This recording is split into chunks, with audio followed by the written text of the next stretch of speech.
everyone, my cute little Vangshan family. हम We want to love my queen का next part start करते हैं. Let's start. वे सभी Jiang राज्य पहुंचते हैं. लोग फूलों की पंखुड़ियों से उनका स्वागत कर रहे थे. राजा बीबूशियान की छवि उतनी अच्छी नहीं है क्योंकि वे अपने रूथलेस बिहेवियर के लिए जाने जाते हैं. लेकिन वांगजी के बारे में लोगों ने बहुत सुना है और वे अपने राजा की नई पत्नी का स्वागत कर रहे हैं.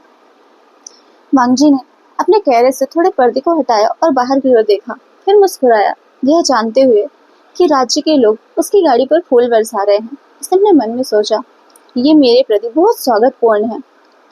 वहीं बूशियान ने जब वांगजी की ओर देखा तो वो मुस्कुराया और उसने सोचा, मेरे लोगों ने मुझे निराश नहीं किया. मेरी रानी को यह स्वागत पसंद आया है.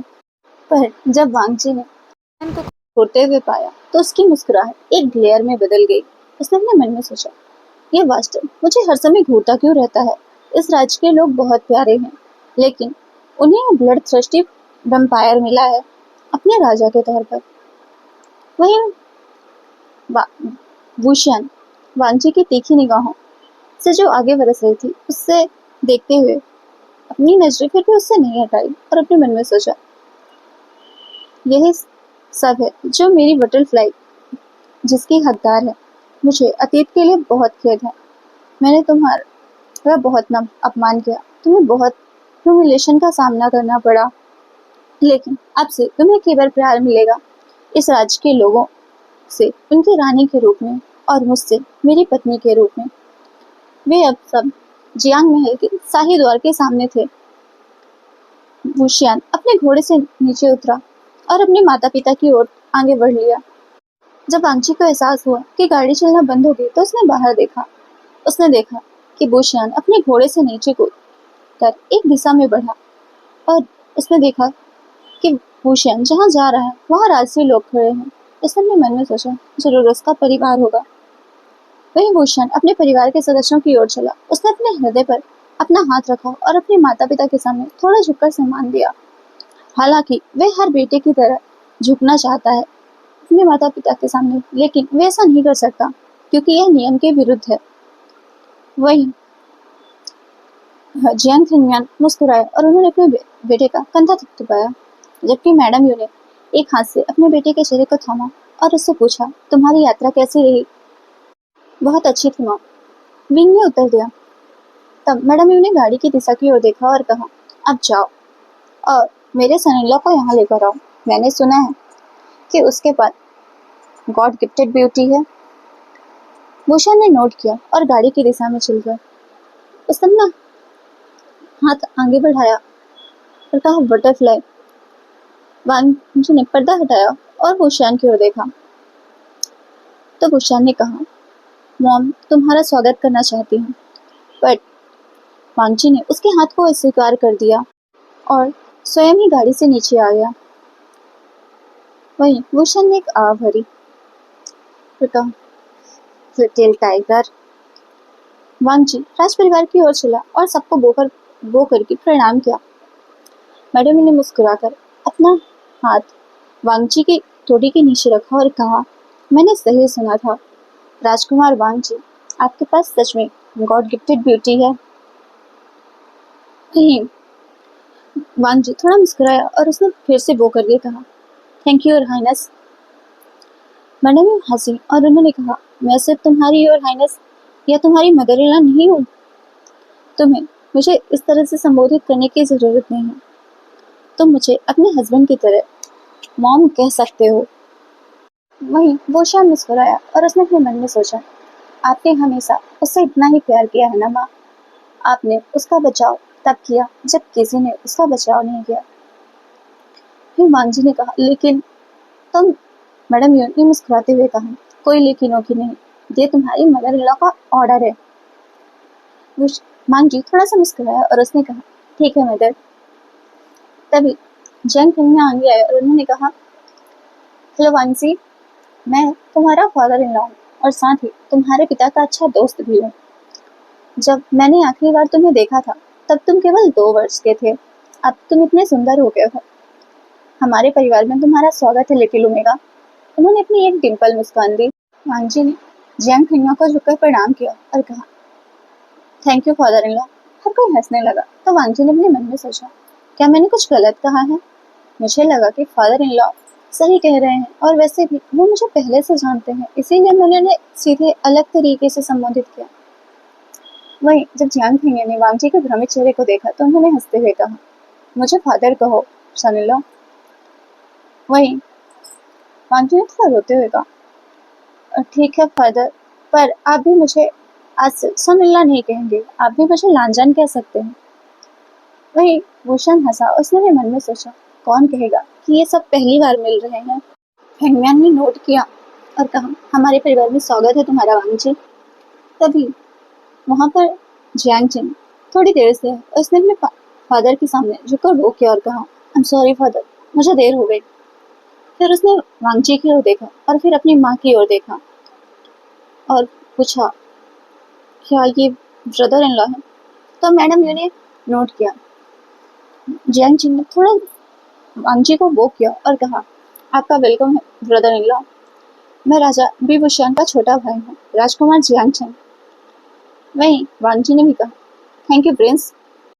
तभी बुशियान ने कहा, अब परिचय समाप्त हो गया, अब हम अपने कमरे में चलते हैं, उसे आराम की जरूरत है, हम लगभग 6 घंटे की यात्रा करके आए हैं। मैडम ने कहा, हाँ। फिर उन्होंने वांगजी की ओर कहा, अगर तुम्हें किसी भी चीज की जरूरत हो तो तुम मुझे बता सकते हो, और हाँ, वी तुम्हें चारों ओर घुमा देगा। वांगजी ने नोट किया पर अपने मन में सोचा, मैं इसे अपने आसपास भी नहीं चाहता। वहीं वो शायद अच्छी तरह से जानता था कि वांगजी के मन में क्या चल रहा है। तभी वांगजी की नजर एक विशेष आकृति पर गई और उसने बुशियान से पूछा, क्या वह आपकी ग्रैंडमा है किंग? वह बीइंग से इस बारे में पूछना तो नहीं चाहता था, लेकिन जिज्ञासा ने उसे मजबूर कर दिया। बुशियान ने अपनी दादी की ओर देखा जो दूर खड़ी हुई थी। फिर उसने नोट किया और अपने मन में सोचा, मैं बाद में इसे उसे उनसे दूर रहने के लिए कहूंगा। तभी मैडम ने वांगजी के कान पे फुसफुसाते हुए कहा, वह बहुत खतरनाक है, उन्हें नजरअंदाज करने की कोशिश करना। वहीं वांगजी ने अपनी भौहें सिकोड़ी और उलझे हुए खुद से सवाल किया, पर क्यों? बुशियान ने वांगजी को थोड़ी बहुत जगह दिखाई।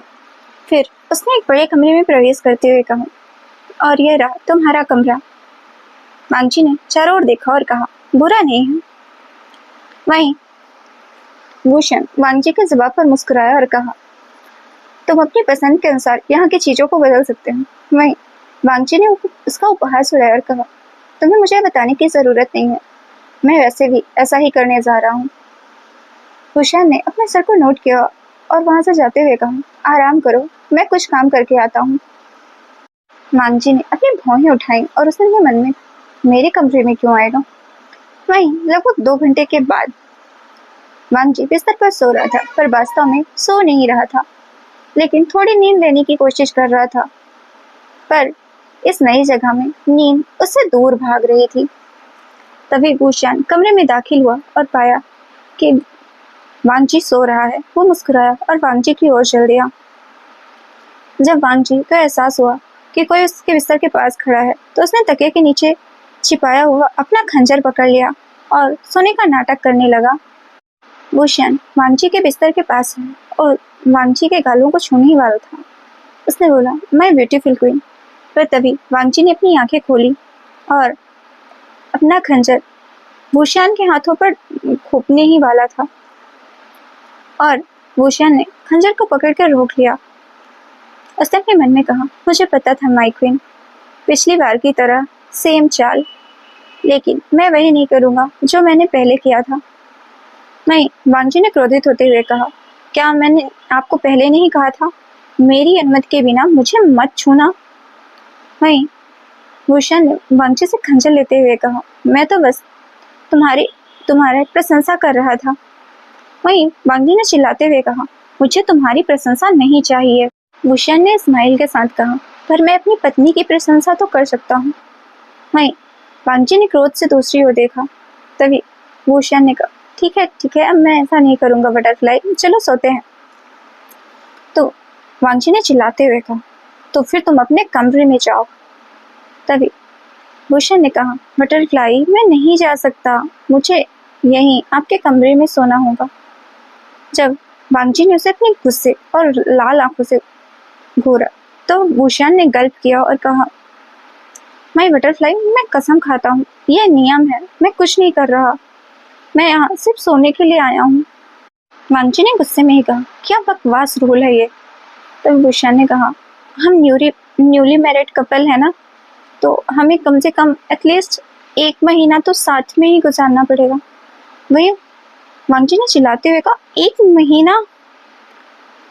भूषण ने जल्दी से नोट किया और कहा, तुम चिंता मत करो, तुम वहां सो जाओ, मैं यहाँ काउच पे सो जाऊंगा, मैं तुम्हें टच नहीं करूंगा। पर वांगजी ने कहा, तुम ये सब क्यों कर रहे हो विभूषण, तुम्हारा रियल इंटेंशन क्या है। वही भूषण की आंखें आई सॉफ्ट हो गई। उसने कहा, मैं बस अपनी क्वीन से प्यार करना चाहता हूँ। वही वांगजी ने मजाक उड़ाते हुए कहा, प्यार सत्य तुम्हें सूट नहीं करता विभूषण। विभूषण का चेहरा एकदम सैड हो गया, पर वांगजी ने अपना बात जारी रखी, मैं तुम्हारे दुश्मन राज्य से हूँ, वही दुश्मन राज्य जहाँ से तुमने 4 बार युद्ध की घोषणा की। तुमने कई बार हमारे साथ युद्ध किया, तुमने हजारों सैनिकों को मार दिया, तुमने मेरे पिता, मेरे फैमिली, मेरे भाई सबको ह्यूमिलेट किया। यहाँ तक तुमने तो हमारे राज्य के इंपोर्ट को भी दूसरे किंगडम में जाने से रोक लगाया। उसने अपने गुस्से से चिल्लाते हुए कहा, और अब तुम मुझसे प्यार करना चाहते हो, सेम उसी किंगडम के प्रिंस से जिसे तुमने डिस्ट्रॉय करने की कोशिश की। भूषण ने अपनी हेल्पलेस आवाज में कहा, I am sorry for everything my butterfly. मैं तुम्हें कुछ भी अभी नहीं समझा सकता। मैं सब कुछ एक्सेप्ट करता हूँ कि मैंने गलत किया है, पर मैं सब कुछ सुधारने की कोशिश कर रहा हूँ। हम सब कुछ सही कर सकते हैं साथ में मिलकर।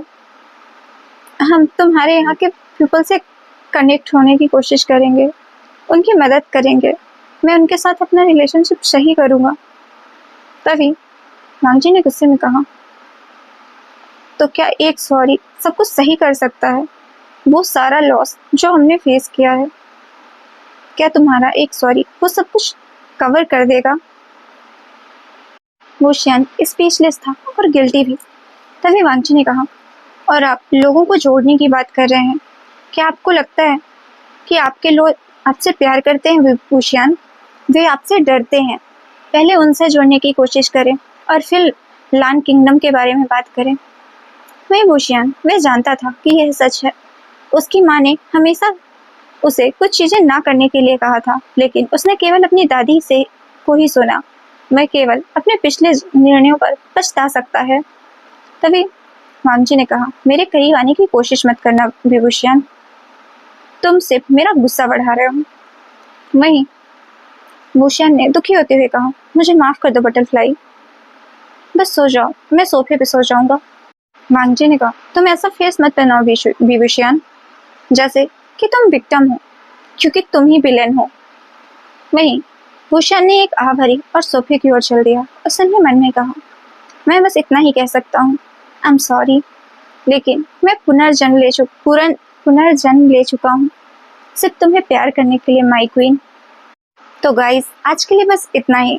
कल से विभूषण और लान वांगजी की पास्ट लाइफ स्टार्ट होगी, तो देखते हैं आखिरकार उनकी पास्ट लाइफ में क्या हुआ था जिसकी वजह से विभूषण वांगजी से बस सॉरी बोलना चाहता है। तो मिलते हैं कल, बाय बाय।